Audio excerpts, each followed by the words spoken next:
Narmada యశాల audio సిరీస్కి స్వాగతం. నేను మీ Narmada. Romantic love story నిన్నే పెళ్లాడతా భాగం 63. శిఖర్ మెయిన్ డోర్ గుండా వస్తే వెనక వైపు నుండి ఎస్ఐ వచ్చాడు. అతడు లోపలికి రావడానికి ముందే తన వాళ్ళని వెంటనే రమ్మని లొకేషన్ షేర్ చేశాడు. అక్కడ ఉన్న 4 రౌడీలు ఒక్కసారిగా శిఖర్ మీద అటాక్ చేశారు. అతడు ఒడుపుగా తప్పించుకొని ఒకడు ముఖం మీద బాక్సింగ్ పంచులు విసిరాడు. వాడు దబ్బున నేల మీద పడి మళ్ళీ లేవలేదు. పడిన వాడి గురించి పట్టించుకోకుండా మరొకడితో ఫైట్ చేస్తూ ఉన్నాడు శిఖర్. వెనక నుండి ఒకడు అటాక్ చేయబోగా ఎస్ఐ వాడిని లాఠీతో కుల్లబొడిచాడు. అలా ఇద్దరూ కలిసి ఆ 4 చావబాదారు. ఇంతలో పోలీసుల సైరన్ వినిపించింది. మన వాళ్ళు వచ్చారు కనుసైగ చేశాడు ఎస్ఐ. చాలా ఫాస్ట్గా స్పందించారు సార్. అభినందన పూర్వకంగా నవ్వాడు శిఖర్.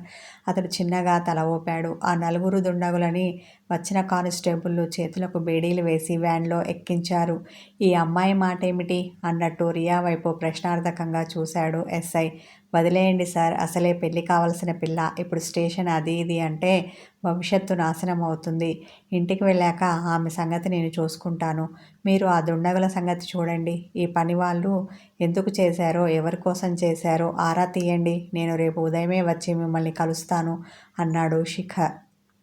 ఈలోపు రియాకి స్పృహ వచ్చింది. ఏం జరిగిందో గుర్తుకు రాగానే వెన్ను జల్దరించింది. దానికి తోడు ఆమెను చూస్తూ సింహంలా కళ్ళ ముందు కనిపించాడు శిఖర్. భయంతో వణుకుతూ తల దించుకుంది రియా. సంయుకి ఇంకా స్పృహ రాలేదు. కానిస్టేబుల్ వచ్చేటప్పుడు అతని కారుని ఇక్కడికి తీసుకొని వచ్చారు. దాంతో అతడు సంయుని 2 చేతులతో ఎత్తుకొని తన కారు వెనక సీట్లో పడుకోబెట్టి ఆమె తలని తన ఒడిలో పెట్టుకొని కూర్చున్నాడు. రియని రమ్మని అతను పిలవలేదు. లేడీ కానిస్టేబుల్ ఆమె రెక్కపుచ్చుకొని తీసుకొని వచ్చింది. ఆమె తనని ఎక్కడ వ్యాన్ ఎక్కించి పోలీస్ స్టేషన్కి తీసుకెళ్తారో అని భయపడి సారీ ఒక్కసారికి నన్ను క్షమించండి, నన్ను వీళ్ళతో పంపకండి, నేను మీతోనే వస్తాను ప్లీజ్ అని 2 చేతులు జోడించి ప్రాధేయపడింది. ఆమెను వదలమని అతడు ఆ లేడీ కానిస్టేబుల్కి సైగ చేశాడు. సార్, మీరు ఇలాంటి ఆమెని సేవ్ చేసి తప్పు చేస్తున్నారేమో కొంచెం చనువుగా అంది ఆమె. తెలుసు, కానీ కొన్నిసార్లు తప్పదు అభావంతో అన్నాడు శిఖర్. మీ ఇష్టం అన్నట్టు ఆమె భుజాలు కదిపి వెళ్ళింది. రియా డ్రైవింగ్ పక్క సీట్లో కూర్చోబోతుంటే డ్రైవింగ్ చెయ్యి ఆర్డర్ వేశాడు శిఖర్. బుద్ధిగా తల ఊపి స్టీరింగ్ చేతిలోకి తీసుకొని కారును ముందుకు తోలింది. దారి పొడవునా వాళ్ళ మధ్య మాటలు లేవు. ఇంటికి వెళ్ళాక సార్ ఎలాంటి పనిష్మెంట్ ఇస్తాడోనని ఆమె గుండె బిక్కుబిక్కుమంటూ ఉంది. కాళ్ళు చేతులు ఇప్పటి నుండే వణుకుతున్నాయి. స్టీరింగ్ గట్టిగా పట్టుకొని శ్రద్ధగా డ్రైవింగ్ చేస్తోంది రియా. తన ఒడిలో స్పృహ లేకుండా పడి ఉన్న సమయుని చూస్తుంటే ఇప్పటికిప్పుడు రియాని పీక పిసికి చంపేయాలి అన్నంత కోపం ఉంది శిఖర్కి. అతి కష్టం మీద తన కోపాన్ని అణుచుకున్నాడు. సంయు అని చిన్నగా పిలుస్తూ మునివేళ్లతో ఆమె చెంపలు తడిమాడు. అయినా ఆమె పలకలేదు, స్పృహలోకి రాలేదు. అతనికి తెలియకుండానే కళ్ళల్లో కన్నీళ్లు చేరాయి. అయినా ధ్యాస లేదు అతనికి. ఆమె మీద అంత ప్రేమ అతడు ఎప్పుడు పెంచుకున్నాడో అతనికే తెలియదు. ఆందోళనతో సంయు ముఖంలోకి చూస్తూ ఉన్నాడు. ఆమెలో ఏ చిన్న కదలికైనా రాకుండా ఉంటుందా అన్న ఆశ అతనిది. సమీని ఏం చేశావు? ఎందుకని స్పృహలోకి రావడం లేదు? వెనక సీట్లో కూర్చున్న శిఖర్ గంభీర స్వరంతో గట్టిగా అరుస్తూ రియాని అడిగాడు. అతని కంఠస్వరానికి ఆమె గుండె ఆగినంత పనైంది. దడుచుకొని సడన్ బ్రేక్ వేసి కారును ఆపింది. లేదంటే అది సైడుకు వెళ్ళి కరెంటు స్తంభాన్ని ఢీకొట్టేది. ఎందుకు కారాపావ్? మరోసారి గట్టిగా గర్జించాడు శిఖర్. ఏడుపు ముఖం పెట్టిన ఆమె రియర్ వ్యూ మిర్రర్లో కనబడుతున్న శిఖర్ ముఖాన్ని చూసి మరింతగా బెంబేలెత్తిపోయింది. ఎరుపెక్కిన కన్నులతో ఉన్న అతడిప్పుడు ఒక ప్రళయకాల రుద్రుడిలా ఆమెకు కనిపించాడు. మీరు అరిచారు కదా అనబోయి పిలిచారు కదా సార్ బేలగా అంది. భయంతో ఆమె గొంతు సన్నగా కంపించింది. సంయు ఎందుకని స్పృహలోకి రావడం లేదు? మీరందరూ కలిసి ఏం చేశారు? తీవ్రమైన స్వరంతో అడిగాడు. అది సార్ అని చెప్పడానికి సంశయించింది రియా. చెప్పకపోయావో ఆడపిల్లవని కూడా చూడను, ఇక్కడే నిన్ను చంపి పాతేస్తాను ఆవేశపడ్డాడు శిఖర్. చెప్తాను అని చెయ్యి ఆమె మెడని పట్టుకోగానే భయపడిపోయింది ఆమె. మా బాస్ ఆదేశాల మేరకు సంయుకి డ్రగ్స్ ఇచ్చాం. మత్తుగా పడి ఉంటుంది అనుకున్నాం, కానీ డోస్ ఎక్కువైందేమో ఇలా అయిపోయింది లో వాయిస్తో చెప్పింది రియా. మీ బాసా? అనుమానపడ్డ శిఖర్. వాడెవడు? కనుబొమ్మలు ముడివేసి కళ్ళు చిన్నవి చేసి ఆమెను సీరియస్గా చూశాడు. అది అని చెప్పడానికి ఇబ్బంది పడింది రియా. మర్యాదగా చెప్తావా, లేదంటే నా చేతిలో చస్తావా? మరోసారి ఆమె మెడ మీద చెయ్యి వేసి గట్టిగా నొక్కాడు. ఆమె నొప్పితో కీచుగా అరిచింది. చెప్పు మరి, అసలే పిట్ట పిల్లంతా ఉంది నీ మెడ.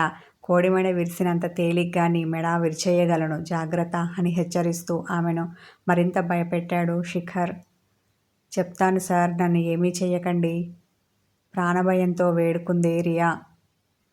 మా బాస్ జితేష్, అతనే ఈ కిడ్నాప్ ప్లాన్ చేశాడు అంటుంటే ఆమె గొంతు భయంతో వణికింది. ఎందుకు? అతడు మరింత అనుమానంతో అడిగాడు. జితేష్కి సంయు అంటే చాలా ఇష్టమట, ప్రేమిస్తున్నాడట, పెళ్లి చేసుకోవాలి అనుకున్నాడట. అందుకే ఇలా చేయమని మమ్మల్ని పురమాయించాడు చెబుతూ గుటికెలు మింగింది రియా. పెళ్లి చేసుకోవడానికి ఇదా పద్ధతి? విస్మయానికి గురయ్యాడు శిఖర్. అంటే అతనికి సంయుక్త అంటే చాలా ఇష్టం, కానీ సంయుకి అతడంటే ఇష్టం లేదట. పైగా ద్వేషం, కోపమట. తిన్నగా వెళ్ళి పెళ్లి చేసుకోమని అడిగితే చేసుకోదని, ఎలాగైనా ఆమెను దక్కించుకోవాలి అన్న ఉద్దేశంతో ఇలా చెయ్యమన్నాడు అని చెప్పి పూర్తిగా తన తలను వంచేసింది రియా. అతడు నీతో ఈ విషయం చెప్పినప్పుడు నువ్వు నాకు కదా చెప్పాలి. నేను కదా నీకు బాస్ని. ఉద్యోగం ఇచ్చి నా ఇంట్లో ఉంచుకొని మరీ జీతం ఇస్తుంది. అలాంటివి నన్ను కాదని నా ప్రాణానికి ప్రాణమైన సంయుని వాడేదో చేస్తానని చెప్తే నువ్వు ఆ విషయం నాకు చెప్పకుండా అతనికి హెల్ప్ చేశావేంటి? కోపంతో ఆమె మీద విరుచుకుపడ్డాడు శిఖర్. ఆమె బాధ, భయం కలగలిపిన ముఖంతో అతన్ని చూసింది. స్పీక్ అవుట్, గట్టిగా అరిచాడు శిఖర్. అంటే సంయుని అతడు కిడ్నాప్ చేసి పెళ్లి చేసుకుంటే ఆ తర్వాత నేను మిమ్మల్ని చేసుకోవచ్చు కదా అన్న ఆశతో అతని ప్లాన్కి సరే అన్నాను. భయంతో ఆమె మనసులో ఏమీ దాచుకోలేకపోయింది. ఉన్న నిజం చెప్పేసింది. అవునా? ఆలోచనగా అన్న అతడు, ప్రేమ అనేది ఇద్దరు మనుషుల మధ్య ఉండాలి. లేకపోతే ఒకరికి ఉండి మరొకరికి లేకపోతే ఆ ప్రేమని వద్దు అనుకోవాలి. అంతేకాని ఇలా బలవంత పెట్టి కిడ్నాప్లు చేసి అవతలి వాళ్ళు మనసులో ప్రేమ పుట్టించలేము. బలవంతంగా పెళ్లి చేసుకున్న ఆ ప్రేమ మాత్రం దక్కుతుందా? దక్కదు కదా. చదువుకున్నావు, ఆ మాత్రం కామన్ సెన్స్ లేదా నీకు? అంటూ ముఖం చిట్లించాడు శిఖర్. ఆమె కళ్ళు లజ్జాభారంతో వాలిపోయాయి. నీకో విషయం చెప్పనా? ఒకవేళ జితేష్ వెధవ సంయుని కిడ్నాప్ చేసి బలవంతంగా పెళ్లి చేసుకున్నా నేను మాత్రం నిన్ను చేసుకోను. నన్ను ఎవరు ఏ పనిని బలవంతంగా నాతో చేయించలేరు. నాకు నీ మీద ప్రేమ లేదు, ఎప్పటికీ పుట్టదు. ఇలాంటి ఆశలేమైనా నీకుంటే అది ఇప్పుడే ఇక్కడే వదిలేయి, అర్థమవుతోందా? ఫేస్ వాయిస్తో అన్నాడు శిఖర్. అర్థమైనట్టు ఆమె తల ఆడించింది. ఇంతకీ ఆ వెధవ ఎక్కడ దాక్కున్నాడు? వాడి అడ్రస్ చెప్పు అన్నాడు. నాకు తెలియదు రియా అనగానే, ఏంటి అని ఆశ్చర్యంతో దీర్ఘం తీశాడు శిఖర్. అవునని ఆమె తల నిలువునా ఆడించింది. మరి మీ మధ్య కమ్యూనికేషన్ ఎలా? అడిగాడు. అదంతా ఫోన్ ద్వారానే జరుగుతుంది. అతను ఎప్పుడు ఏం చేయాలి అనేది మెసేజ్ పెడతాడు. మాట్లాడడం కూడా చాలా రేర్గా ఉంటుంది అని చెప్పి బెరుగ్గా అతన్ని చూసింది రియా.